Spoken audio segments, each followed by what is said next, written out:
झारखंड लोक सेवा आयोग ने राज्य के 7 विश्वविद्यालयों में 23 अधिकारियों की नियुक्ति की प्रक्रिया शुरू कर दी है।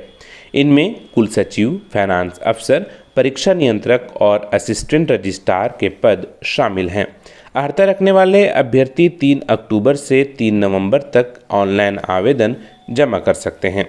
परीक्षा शुल्क जमा करने की अंतिम तिथि 6 नवंबर को शाम 5 बजे तक रखा गया है। अभ्यर्थियों का चयन इंटरव्यू के आधार पर किया जाएगा और 55 साल से कम उम्र के अभ्यर्थियों को नियुक्ति में प्राथमिकता दी जाएगी। अब जानते हैं किन किन विश्वविद्यालयों में कितने पदों के लिए आवेदन मांगे गए हैं। रांची विश्वविद्यालय में 4 पदों के लिए आवेदन आमंत्रित किए गए हैं। इनमें रजिस्ट्रार, फाइनेंस अफसर के 1 और असिस्टेंट रजिस्ट्रार के 2 पद शामिल हैं।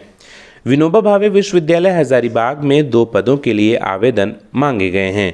इनमें रजिस्ट्रार और फाइनेंस अफसर के 1 पद शामिल हैं।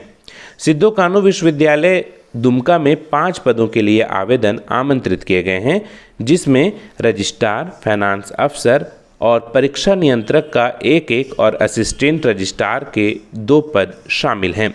नीलांबर पीतांबर यूनिवर्सिटी मेदिनीनगर में 4 पदों के लिए आवेदन आमंत्रित किए गए हैं। यहाँ रजिस्ट्रार, फाइनेंस अफसर, परीक्षा नियंत्रक और असिस्टेंट रजिस्ट्रार के 1 पद शामिल हैं। वहीं कोल्हान यूनिवर्सिटी में 3 अधिकारियों की नियुक्ति के लिए प्रोसेस शुरू किया गया है। इनमें फाइनेंस अफसर के 1 पद और असिस्टेंट रजिस्ट्रार के 2 पद शामिल हैं। जमशेदपुर विमेंस यूनिवर्सिटी में 3 अधिकारियों के आवेदन आमंत्रित किए गए हैं। इनमें रजिस्ट्रार, फाइनेंस अफसर और परीक्षा नियंत्रक के 1 पद शामिल हैं।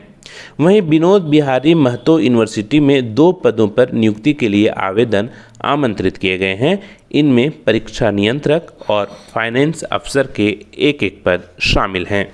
Subscribe now and press the bell icon. Never miss an update.